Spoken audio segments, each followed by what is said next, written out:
I'm very excited to share this with you today. I'm going to start in a way that you might not expect. I think if you tell people you're going to be talking about post-traumatic stress disorder, you're expecting really to hear about war as the main conflict. And we will be talking about that, but that is in fact not the only place or the only time in which shock or trauma occurs.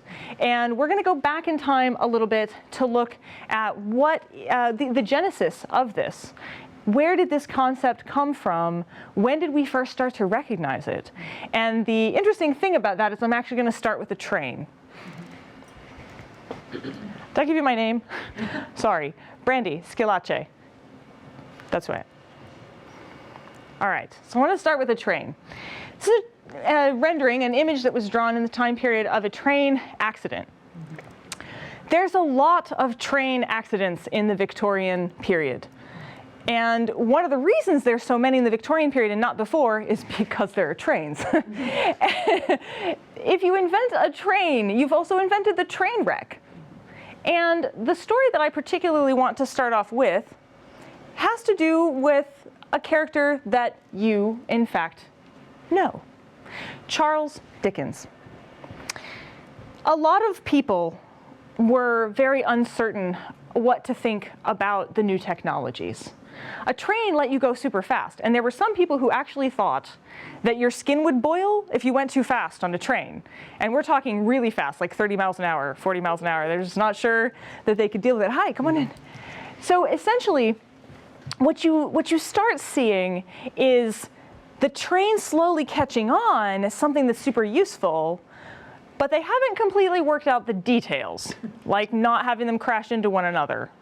So they needed someone called a signalman. And signalmen were very important. And it was their job to go, no train coming, not that way, not in the tunnel today, thanks. Another train, not a good idea. You always want to see the light at the end of the tunnel. You hope it's not another train. Sometimes it was another train. So the signalman is a story written by Charles Dickens. Charles Dickens has good reason to be fearful of trains. He himself suffered in a pretty terrible accident. It was 1860, well, it was actually after 1866. 1866 was when he writes the story. 1865, train jumps tracks over a gorge. Carriages careening out of control, smashing in the bottom. People died. Charles Dickens behaved valiantly.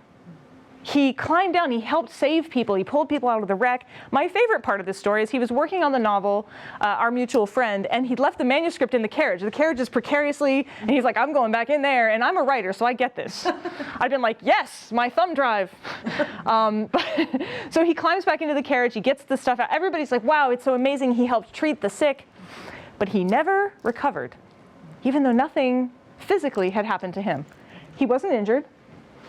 He lost his voice. Now, that's interesting. It's very important and powerful for Charles Dickens. He was a public speaker. He went and gave public readings, dramatic readings of his books. He lost his voice. But he said, it wasn't so much that I'd lost my voice as that I had gone into the wreck with my own and come out of the wreck with someone else's. It's a fascinating idea that somehow he was changed by what had occurred.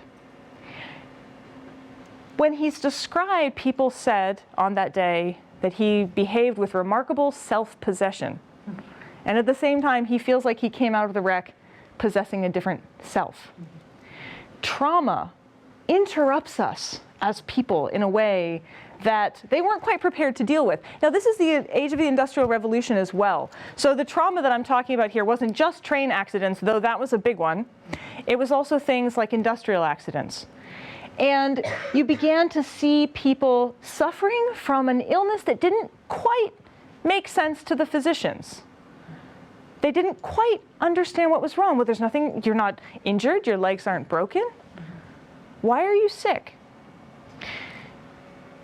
To understand this better, I'm going to go back a little bit. So this is 1860s. In the 1840s, you have a man named Arthur Ladbruk Wigan, who was dealing with an issue called duality of mind, dual brain theory, duality of mind.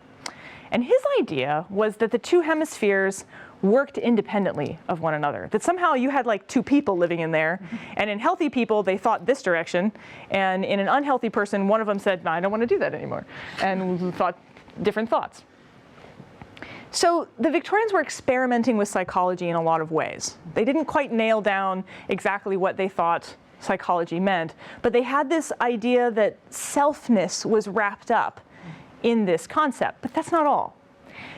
They also felt that morality was wrapped up in this concept. Somehow it was moral fiber to be strong and have self-possession, and somehow it was not moral to suffer trauma and shock. And this becomes really important to what we're going to talk about in a little bit. So I just wanted to set that up. The Signalman's story is actually a ghost story. Dickens loved to write ghost stories. He was very fun. People read ghost stories at Christmas time in England. We read them at Halloween. They read them in England, or at Christmas.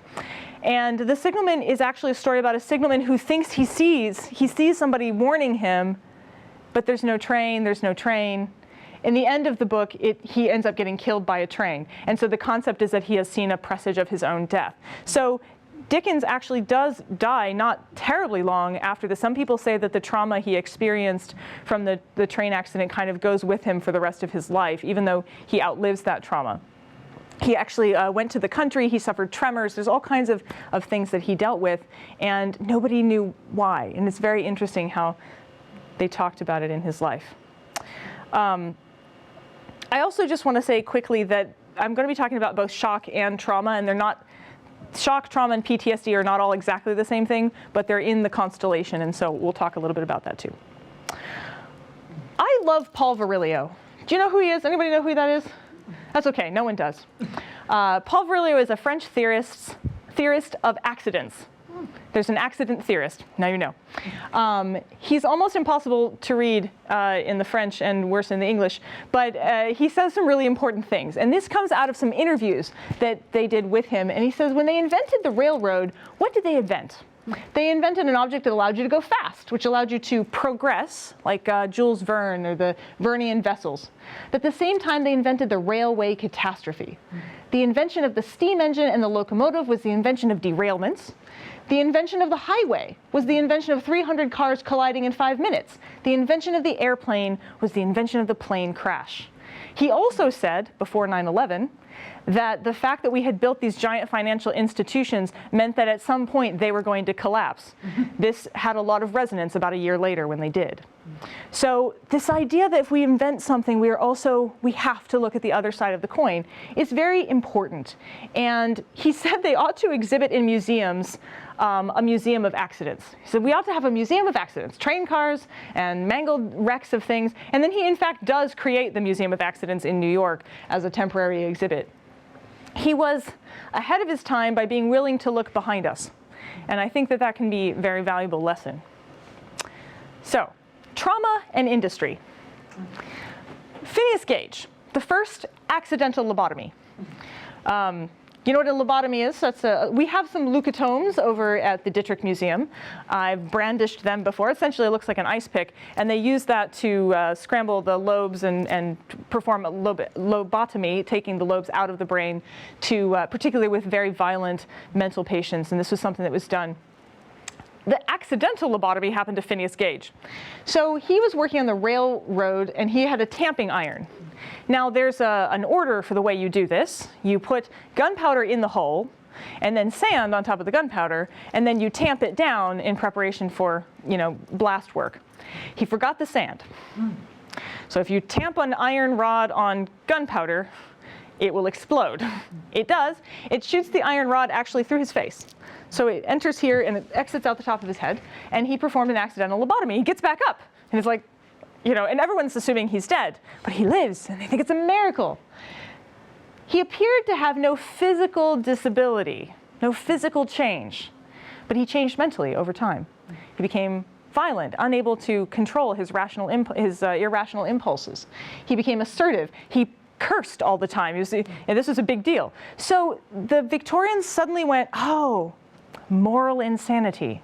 He's suffering from moral insanity. Believe it or not, this was a term that was used to diagnose people, that you could be morally insane.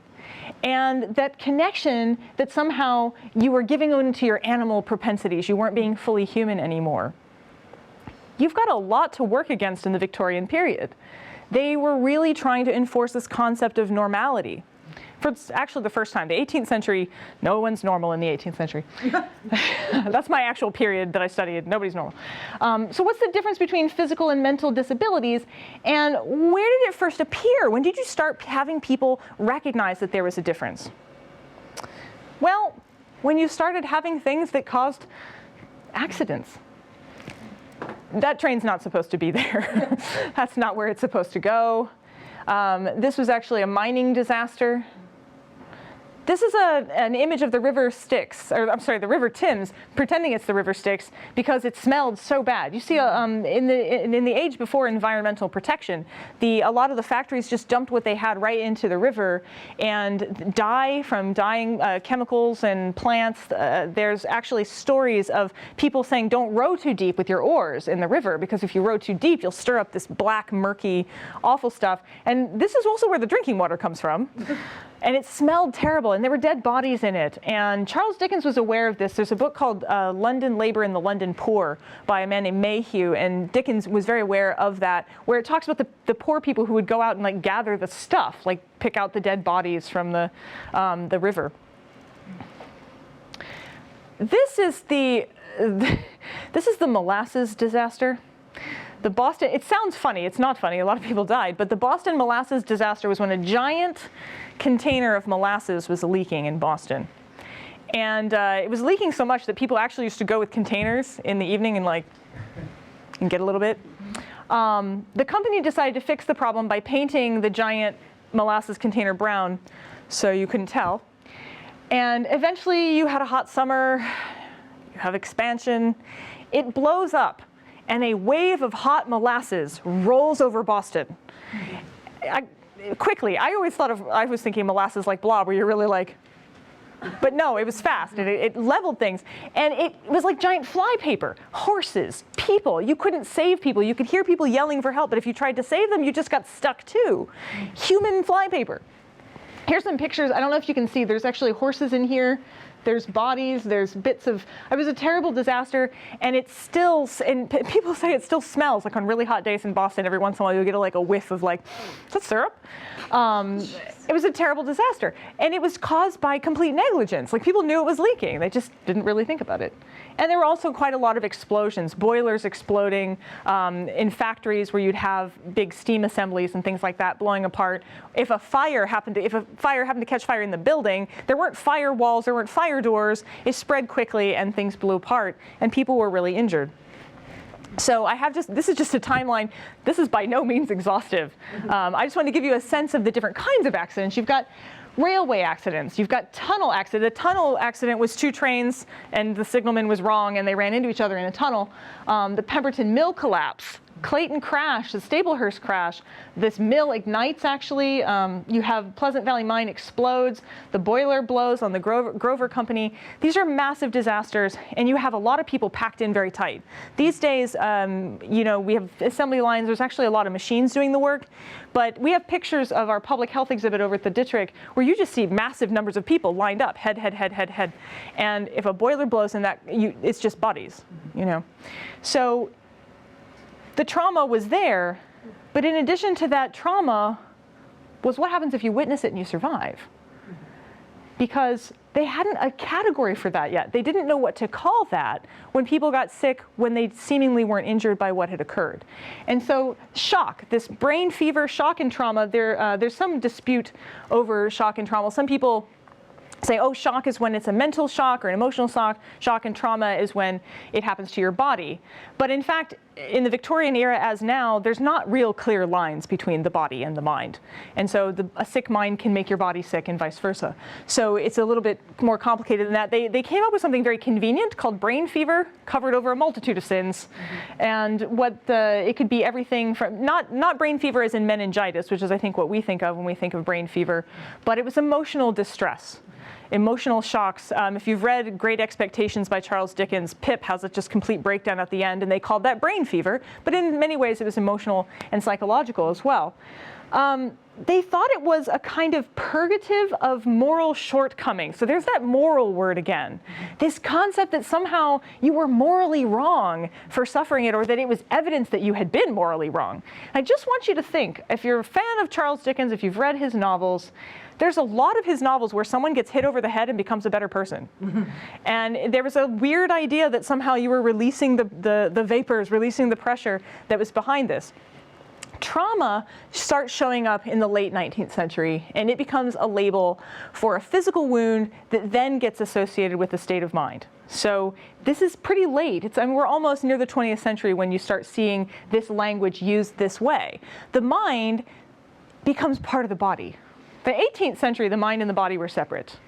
They were like, Cartesian dualism, body's over there, mind's over here, mind's the soul and all that. In the Victorian era, the mind becomes this vulnerable part of the body. What if we're all a little crazy? This was really scary to people because in the 18th century, mad people were in asylums. You bought tickets to go see the crazy people. Seriously, it was terribly un-PC. But in the Victorian period, suddenly people looked around and went, what if it's me? If 1 in 3 people you know might be crazy, maybe it's you. And it depended on social and cultural ideas.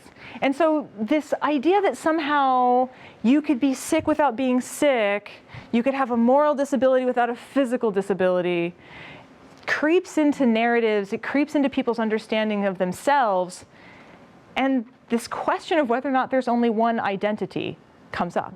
Is there just one you? Do you have only one identity? Are there more than one?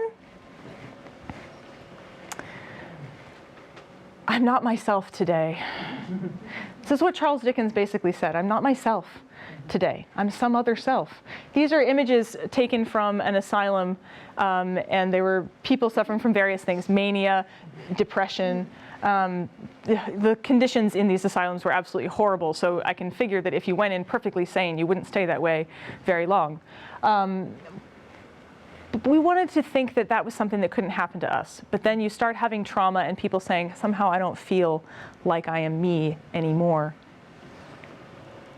Jill Mattis, she actually has a very nice book on shock and trauma, and she puts it this way. She says, if one could be not oneself to the extent of being innocent of acts committed in another state, and yet not insane, then the ideas of a splitting self start showing up. Well, that's problematic, isn't it? Are you or are you not guilty of moral sins if you have this disability, if you're suffering from shock? And that brings us to shell shock. In World War I, you had, it's not that Britain didn't fight wars. There's actually a book called Queen Victoria's Little Wars. So you had the Boer War and the Crimea War, and they kind of went and there were skirmishes, and some of it was sort of more like guerrilla warfare, but you didn't have massive front lines of people colliding with tanks and artillery in the way that we think of today until World War I. And people called it shell shock. This is actually what we're talking about right here. This sort of staring, they called it the 1,000-yard stare, that they saw that people were suffering from something, they couldn't quite explain what it was. And shell shock, this is an official photographer for the Australian unit that was fighting in 1917, but it was an injury that they couldn't quite map. It was both physical and psychological. People still described it sometimes as a lack of moral fiber. They suffered everything from amnesia and headaches, dizziness, tremors, hypersensitivity to noise. Some doctors said, okay, it's actually real damage, like they've been damaged somewhere in their brain, maybe from the concussion of the exploding shells. But an alternative view was that it was emotional, and because it was emotional, they blamed the soldiers. There were people actually executed for cowardice who were actually suffering from shock, who just were wandering around and didn't know what had happened. They lost sense of where they were, and there were firing squads, and these people were put to death in, not in faraway countries, in Britain, in America. These are forces that were actually killed for suffering from shock. So how is post-traumatic stress disorder like shock, or how is it not like shock? Well, some of it comes down to what we understand from our classifications. So if you're not familiar, DSM, or the Diagnostic Statistics Manual for diagnosing kinds of illnesses, post-traumatic stress disorder was described, I think, in 1981. I think 1981. in the DSM, and they said, okay, well, it's a re-experience. It has 3 components: a re-experiencing of symptoms, so seeing something again, flashbacks, or numbing sensations, not reacting when you really should react to something, or fear and impending doom, this sense of dread and terror. Now, my father, not my biological father, but my stepfather, he was in Vietnam. And Vietnam is partly, I think, the conflict that really brings this to a head in a way, in a new way for most of the at-home public. And my father actually had all of these problems. He still suffers flashbacks today, under a lot of stress. If he's under stress or something else is happening in his life, he can still have that. Numbing sensations, maybe you're not reacting the way you should. And sometimes it's not about not feeling, it's about sort of feeling at the wrong time or in the wrong ways, according to what people think you should do, or dread. I remember as a kid, the sound of helicopters really still bothers my dad. He was a gunner on a helicopter, and he would fly through the napalm, and I mean, this is really terrifying stuff. My uncle had similar kinds of problems. So this is something I've seen in relationship to war. But I've seen it in other places too. Abuse, trauma. After 9/11, there's plenty of people who witnessed that happen, who lived in New York, who will never get over it. I was actually on the 51st floor of Key Tower. I used to work in finance. We had 500 people in from New York City that day, probably saved some of their lives because they were in Cleveland, who would normally have been in the Twin Towers. But we're standing there in a tall building, watching tall buildings fall down, in a financial institution, watching buildings that were financial institutions fall down. And it was very interesting, the reaction we all had to it. The flight patterns were changed. Once upon a time in Key Tower, airplanes sort of zoomed by. That happened for about a couple times more after that, and everybody would hit the deck every time it happened. So we all experience trauma in different ways. You wear it in your skin, you take it with you. And it's something that we don't quite get over, in the same way that if you have a wound, you can recover, but you have a scar. If you have an amputation, you live, but you've lost something. Shock, trauma, post-traumatic stress disorder, whether it be from industrial accidents, from witnessing the trauma of other people, or from life's trauma, actually is something that affects us, and there's still a stigma on it today. So I think that that's really worth exploring, that this concept of somehow morality has been mixed up in this and has for a long time. And so what I want to do actually is bring our panelists up. I have a series of questions. We're going to talk a little bit about shock and trauma and in today's world. And then we're going to release it to you, and we're going to address those questions together as a group. So let's hear from our panelists. Why don't you guys come up? So I want to start off just by having you introduce yourselves, and then I have a couple softball, just some questions to get us started. So please do. I'm Patricia Sinclair. I'm the Associate Director of, I work with students who are affected by trauma. So I work directly with them in a micro sense, meaning one-on-one, to help them heal from trauma. And then I also work campus-wide doing community organizing. So there's something called trauma-informed care, also called trauma-informed approach. And what that's for is really to reduce re-traumatization. So in our system of the university, the idea is that we would look for how the system can re-traumatize not only students, but also staff, faculty at all levels. Because what we know from studies that were done a few years ago is that trauma is actually extremely pervasive. About 77% of people will have experienced a major trauma event in their life. And as you saw in your presentation, trauma can get very stuck in people, and it can show itself in many reactions, not just that sort of limbic, sort of reptilian reaction that you said of hitting the deck, but also in other behaviors. And then in addition to that, what we know is from a study called Adverse Childhood Experiences, that if you have had these experiences, and again, the vast majority of us have, that it also affects us physically. So it'll affect people in the ways that you might expect. If you have a huge trauma, maybe you're going to turn to alcohol, overeating, undereating, unhealthy behavior, smoking. But even if when we control for those variables, what we see is an astronomically high level of health problems in folks who have experienced only trauma without any of these other variables that would be affecting their health. So we're talking 66% for greater cardiac disease, to develop cardiac disease. Heart disease doesn't surprise me because it's so related to stress in so many ways. Yeah. Hello, I'm Shannon French, and I'm the director of the center that you're sitting in right now, and my field is actually military ethics. So when you were talking about trauma in the context of war, although I'm very interested in it in other contexts as well, I was thinking about the fact that today, even though there's been, I would say, a pretty concerted effort to try to educate people a bit more about what causes trauma and in war and in other contexts, and to not blame the victims of trauma, nevertheless, there is still tremendous stigma. And when you're dealing with a population like the military, where a lot of the training that they receive gives them signals about suppressing emotion, gives them signals about being stoic and so forth, they get this message, unfortunately, that they ought to disguise any trauma that they do feel. And they do view it as a weakness in themselves and in others, and therefore they don't often seek help for it. And unfortunately, those who do seek help often do get re-traumatized by the system. The system doesn't always give them the help that they need, and in a lot of cases, it ends up making them feel, again, as though there was some moral fault in something that they did. Now, the other dimension of the morality aspect that I think is interesting and comes up when you start talking about, particularly in war, but again in other contexts, issues of trauma, is we talk about, the phrase is used in my field quite a lot, moral injury. And a moral injury is not meant the way sort of the Victorians did, like you've done something wrong, but you can be the victim of a moral injury when you witness something done that violates your sense of what's right.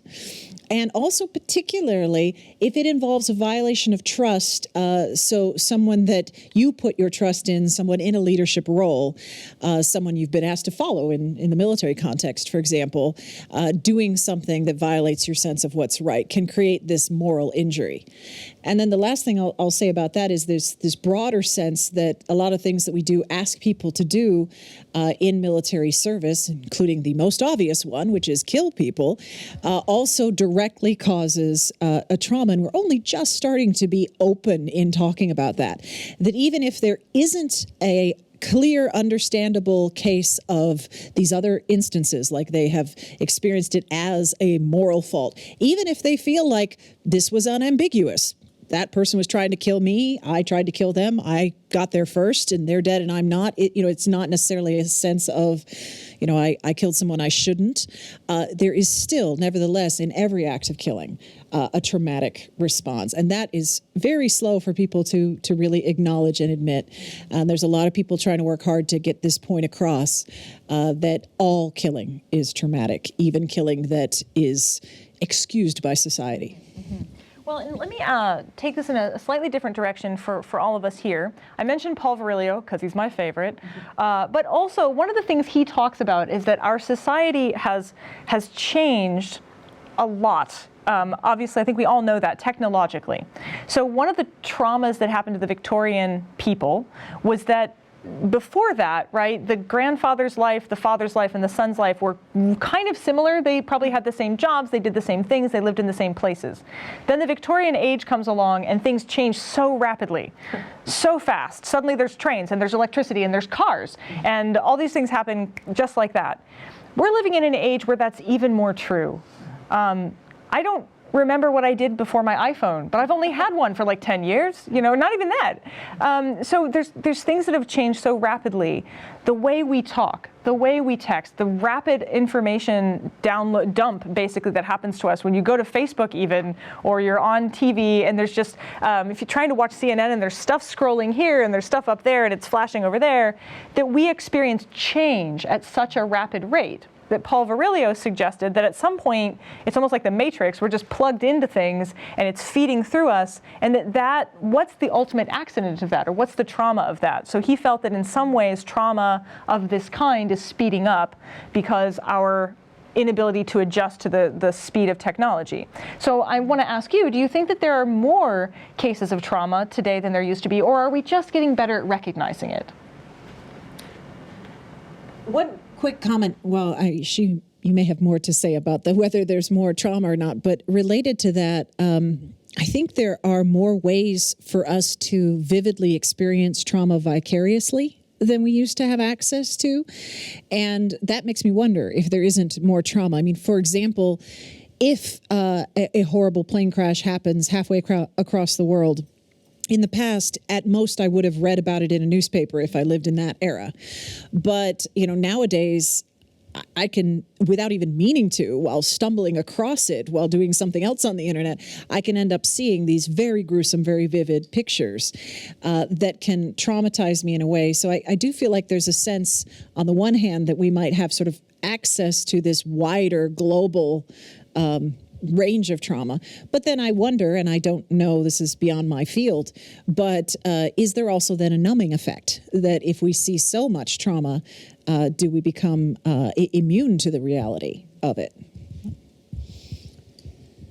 Without knowing the empirical data, because we can't, because it wasn't tracked, it's very hard to say. But the types of trauma that I work with are quite different. So we're looking at childhood sexual trauma, exposure to violence, death, sudden death, accidents, and I think those are true throughout history. Mm-hmm. But what you said about electronic exposure, what that says to me is when I think of trauma treatment. In trauma treatment, what you're doing is, in large part, is teaching folks how to lower the reaction of their sympathetic nervous system, so that rapid heartbeat, the shortness of breath, all those things I'm having right now, and to learn to be calmer. So with that inundation of all the stimuli, I would think that would be a variable. Would it also re-engage trauma? Because you were talking about trying to. Yeah, I do find regular life rather traumatizing at times. I think that can happen. I've been both a student and a professor. I think both roles can be traumatizing. But I would ask you, do you think that this rapid access, all of this material coming at us all the time, does it cause people to relive, re-engage? I was mentioning that one of the Victorian symptoms, or shortly after, during the World War I context, is a re-experience of symptoms, or of re-seeing that experience again, flashbacks. But that's like a thing you can actually experience. You can literally live through that trauma again. You can watch that video again. You can watch the Twin Towers falling again. Like, are we causing that to be worse, or is that a kind of healing strategy? By exposure therapy, in a way. I don't know. I was recently watching, I was jonesing on the Friends series, and they're on Netflix, and there are so many shots of the Twin Towers, and that I think that accidental exposure, accidental re-traumatization is likely much more of a case right now. Interesting. The last question I'm going to ask them, and then I'd like to turn it over to all of us, is how do you see stigma still playing a role in trauma? Well, I mean, I think I mentioned in the military context already that there's this sense that you're supposed to be tough, and that somehow tough and traumatized are at polar opposites. And I really wish we could get away from that. I mean, that the idea that you can't be tough and traumatized is madness to me. Obviously you can be. And some of the toughest people I know are ones who have been through extreme trauma, and they carry that trauma with them, but they don't have it locked away. Like, I don't admit that, they actually face it. And that's a kind of courage that I wish we would honor more often. But instead of honoring that kind of courage, we instead still seem to honor the people who hide it, and I don't have any idea why we would honor someone who is not seeking help, because that sends such a sad message to people who might be right on the cusp of seeking help. But if we say, oh, look at that person, they're doing great and they never even got any help, it's like, no, don't say that. Someone else might hear that who really needs to get help, and you just told them, oh dear, if I get help, there's something wrong. So, I would love to see us move away from this. I mean, there's also so much association with people's responses to trauma and other problems in society, and we tend to associate any form of mental illness with problems in society, and that's usually done very carelessly and through the media and everywhere else, and we throw around terms like mental illness without much care. And again, it discourages, it stigmatizes, and it discourages people because they don't want people looking at them and wondering, like, oh, are you a ticking time bomb? Are you going to explode in some way? Oh, you're traumatized, are you? What does that mean? And they don't want to have people walk around them on eggshells. So I don't know how to fix this, but it's a problem. I think that the problem comes in that when people are traumatized, they learn adaptive skills in the moment of the trauma, and especially if it's repeat trauma. So these skills are survival skills. And what happens over time is that the survival skills become maladaptive. And so they start to trip people up in their lives. So for example, someone who's experienced long-term childhood abuse learns a certain set of survival skills. One of those might be identifying with their abuser, for example. It's a form of it's a symptom of complex PTSD. So they may repeat that pattern in their life looking for the rescuer, which is also part of the diagnostic criteria, can be one of the symptoms. So in that way, people who are just doing what they've learned to do to be the safest person they can be in this world, they often look very dysfunctional. So those symptoms are not seen in terms of compassion. Okay, I agree. You've heard it probably like, oh, and she just went back to him again, and they look down on that as opposed to recognizing that it might be related to the trauma itself. All right, it's fascinating. Well, group, it is now your turn. And so what I'd like us to do is form little pods, small groups, where you're going to address these questions. Or these are really just starter questions. You're permitted to talk about anything you want in relationship to this, but I'm going to send you two out there as well. And are you surprised by the moral dimension of shock? Is there stigma surrounding shock today? What other kinds of traumas do we face in the world? And any other kinds of questions that you find interesting related to this topic. We'll then come back to a larger group and explore that together. So what I want to do now is not necessarily answer those questions, but hear from you. What did these questions spur? What were the kinds of discussions that you were talking about? And I'm just going to come around to your different groups and listen to what you've had to say. So we'll just kind of start over here. What did you guys discuss? What kind of things did you come up with? Here. This is like a version of passing the buck. So passing we the were mic. actually talking about Bring that up a little closer. with military and World War II vets. Then they came back. They tamped everything down. They didn't talk about it. They didn't acknowledge it. And she was discussing how her father was a World War II vet and did have PTSD his whole life. And I was commenting about and my question had to do with, was there a high rate of suicide among them? That I've never heard about it because I hear about the military vets nowadays. And I do think that there is a conscious effort to work with them to get through PTSD and counsel them. But is it working? Because we have such a high rate of suicide among military vets. And was there a high rate from the older vets? So that's just something we brought up. Yeah, it's a really interesting question. Yeah, sure, absolutely. I don't know all the statistics themselves, but one of the points that was made to me, I've had similar conversations and with military groups who have, some, again, firsthand knowledge of this. And one of the things that was brought up to me, which I thought was very interesting, is that some of the World War II generation, I'm trying to think exactly the way, I heard a chaplain explain it this way. He said they committed suicide slowly. And what he was talking about was instead of what we might see today and associate with direct suicide, there was an uptick in alcoholism and other smoking and things like that. They were killing them, dangerous behaviors. Some of them were killing themselves slowly because of trauma that was suppressed to a certain degree. But because of a lot of social factors, the stigma on suicide was so severe. And what it would do to their families and the people they left behind, what they thought they would experience if someone they loved committed suicide. So they didn't commit suicide in the same rates that we see today, but doesn't mean that there was less suffering. I think you guys were all right about that it happened, but it wasn't recognized or discussed. Yeah, that's a really interesting point. Is it also anything to do with when they came back, they were more heroes, and I don't know, did they have more social support? I know my dad did go to college because they supported him for college after that. While now in Vietnam, and that was a very different story. And right now the vets, I mean, they're on the streets, a lot of them. I mean, is it the country's not taking care of them, and it did take care of them better before? It's Part of it. Wait. Sorry, just it's because we're recording it. I know. Your instincts are exactly right. There is a difference when there's more support at home, and it relates to that point I was talking about when we were still doing the sort of panel portion about moral injury.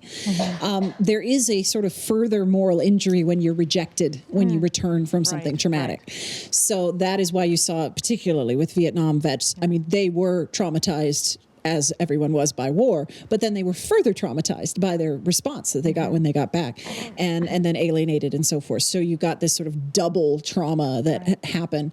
And nowadays, there's also some further discussion, and this is still kind of raw and they're figuring this out, but to the degree that people determine as a culture, sometimes even internationally, whether a particular conflict was just or not, that can affect feelings of trauma as well. So, I mean, with World War II, there wasn't a lot of ambiguity. People were cheering that, we did the right thing there. Now, mind you, if you go more deeply, you start looking into specific incidents in World War II that are not so clear-cut.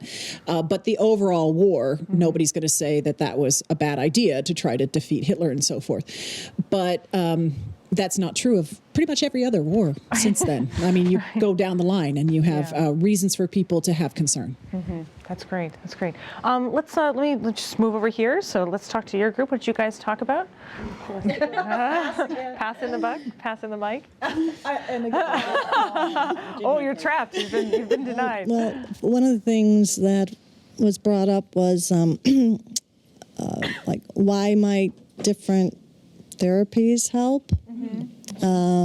So, for example, the rapid eye movement, or not the rapid eye movement, the eye therapy. I'm sorry, what was that called? EMDR. EMDR. So why would that help somebody? So they're thinking a traumatic event, and then they're following something with their eyes. So one thought was that perhaps while they're doing something that they have control over, they're talking about something they had no control over, and this disrupts the mind-body connection that's occurring. Interesting point. Yeah, and it really gets to the heart of, I was mentioning before, this concept of the dual mind, that we no longer think the two hemispheres are two separate people living in your head, but we haven't completely come to grips with exactly where selfness is and where identity is and where your agency is at. And I think you're right, that sense of control is really important. Yeah, it's fascinating.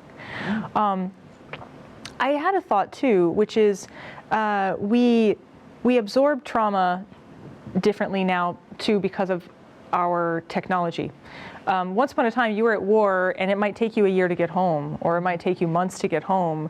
And I think there's something rather traumatic. My brother-in-law was in the Iraq War, and he's in Iraq on Tuesday, and then on Wednesday, he's at home, and then he's back in Iraq. And he said that the disruption to his sense of self and to his sense of body and everything was just completely, it's like it's a little bit more than jet lag, It's a bit more jarring that way. Yeah. Okay. Great. All right. Put you guys back here. We were talking a bit about more civilian trauma, Yes. and how the death of a parent or abuse long-term abuse causing trauma, and that some of the stigma attached to that could very well be not so much with the traumatic event itself, but with the coping techniques that a person develops to deal with it. And also that the people around the victim, for lack of a better word, and their perception of how long a traumatic event is supposed to affect someone. That's really huge. I do a lot of, my book is about death and grief, and one of the things that I was looking at in the book is how in the Victorian era, it's like if you grieve for a whole year, that was completely recognizable as fine and just and good and right, and there were stages.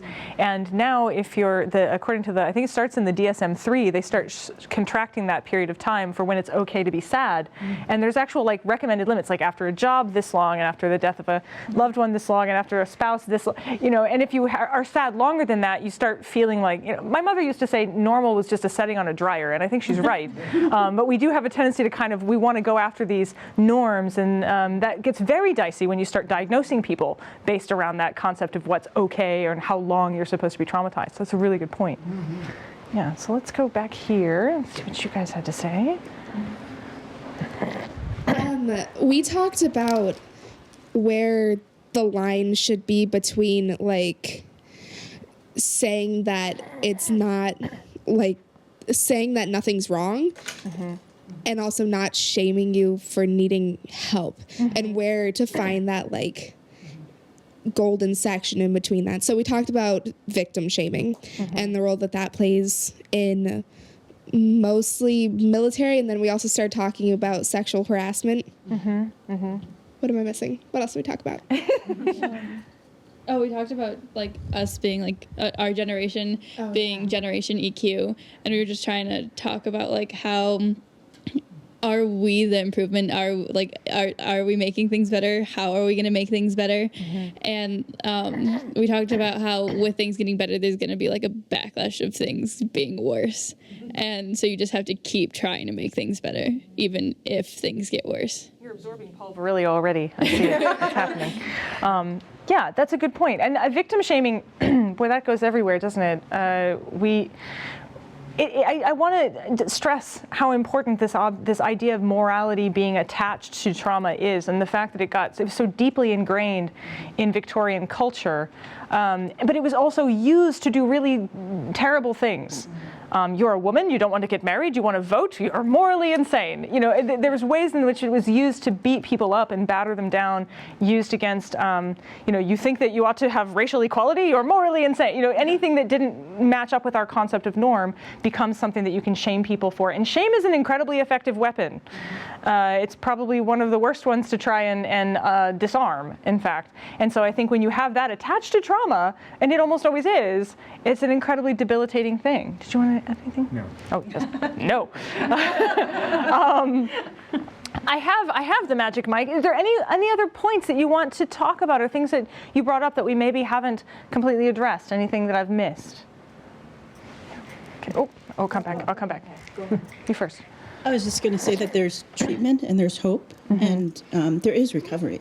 Yeah. Absolutely. So at any point of the journey that you're on the trauma, whether it happened in childhood or in adulthood. Very effective. And that's actually a good thing to remember, because I think there are people who've given up on that idea. My father's never gone to get treatment. He said that, no, he's skating around the hole in the ice and he just doesn't want to get any closer. And there are people, if you feel like there isn't hope, then you can understand why you wouldn't bother going to go, I'm just going to have to relive it again for no reason. So it is really important to remember and to value that. I would just, with climate change and with what we're seeing, there is an awful lot of floods and tornadoes and fires. Yeah, Canada. I mean, people are being traumatized in that way all the time now. Maybe or maybe not more. I mean, I think more, but maybe it's just publicity. And what kind of trauma is that? A different kind of effect on people? How does that compare with the other traumas we're talking about, which are more created by people? Oh, yeah, that's a good point. Please do. It's sort of related, but it's interesting. I did see one piece that was written about this, again, going back to World War II, but it does relate to your point. They were talking about how some of the people who survived the Blitz, the bombing of London, were it's not that they weren't traumatized, they certainly were, but they were less traumatized than some of the other victims of the war, and they were trying to figure out why. Why did they recover? And one of the reasons was that they genuinely felt that it was so random that in a funny way they didn't take it personally. I know that sounds bizarre, but they didn't feel like someone was specifically trying to kill specifically them.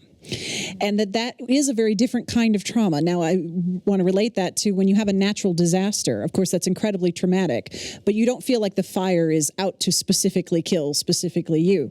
So, what this article was about was talking about how people who are in this other unfortunate epidemic in our culture of things like mass shootings, the active shooter situations.